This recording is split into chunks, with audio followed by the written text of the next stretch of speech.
পরাশক্তিগুলোর মধ্যে প্রথম সফররাষ্ট্র হিসেবে চীনকে প্রাধান্য দিয়ে তাদের সঙ্গে সামরিক ও অর্থনৈতিক সম্পর্ককে নিয়ে যাওয়া হচ্ছে এক নতুন উচ্চতায়। আর এই দুই দেশের হাত মেলানোই এখন প্রতিবেশী ভারতের মাথা ব্যথার কারণ।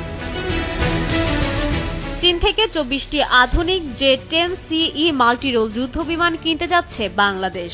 প্রধানমন্ত্রীর বেইজিং সফরেই প্রায় $960 মিলিয়ন এই মেগা সামরিক চুক্তি চূড়ান্ত হওয়ার কথা রয়েছে।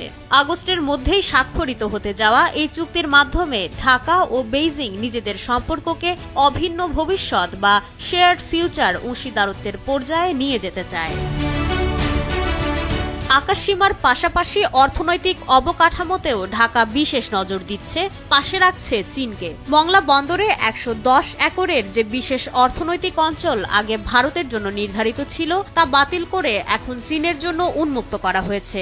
এর পাশাপাশি চট্টগ্রামে আরও একটি চীনা শিল্প পার্কে $500 মিলিয়ন বিনিয়োগের অনুমোদন দিয়েছে সরকার।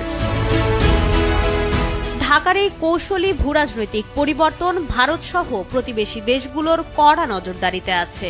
বিশেষজ্ঞরা মনে করছেন, মংলায় চীনা উপস্থিতি এবং আকাশপথে চীনের অত্যাধুনিক যুদ্ধবিমান কেনা নয়াদিল্লির জন্য বড় উদ্বেগের কারণ। শিলিগুড়ি করিডোর বা চিকেন স্নেকের কাছাকাছি চীনের এই কৌশলগত প্রবেশ আঞ্চলিক নিরাপত্তার সমীকরণে বড় পরিবর্তন আনতে পারে।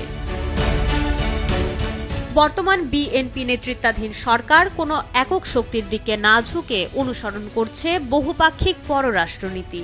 একদিকে যেমন ওয়াশিংটনের সাথে কৃষি বাণিজ্যের সম্পর্ক মজবুত করা হচ্ছে, তেমনি মস্কোর মাধ্যমে ব্রিক্সে অন্তর্ভুক্তি এবং বেইজিংয়ের সঙ্গে সামরিক ও অর্থনৈতিক সম্পর্ক জোরদার করা হচ্ছে। নয়াদিল্লির সঙ্গে সম্পর্কের টানাপোড়েন কমাতে অদূর ভবিষ্যতে ভারত সফরের পরিকল্পনাও রয়েছে সরকারের। তবে আন্তর্জাতিক রাজনীতিতে ঢাকার এই ভারসাম্যপূর্ণ কৌশল কতটা কার্যকর হয় তাই দেখার অপেক্ষায় এখন দক্ষিণ এশিয়া। মাইশা মালিহা, সময়ের আলো।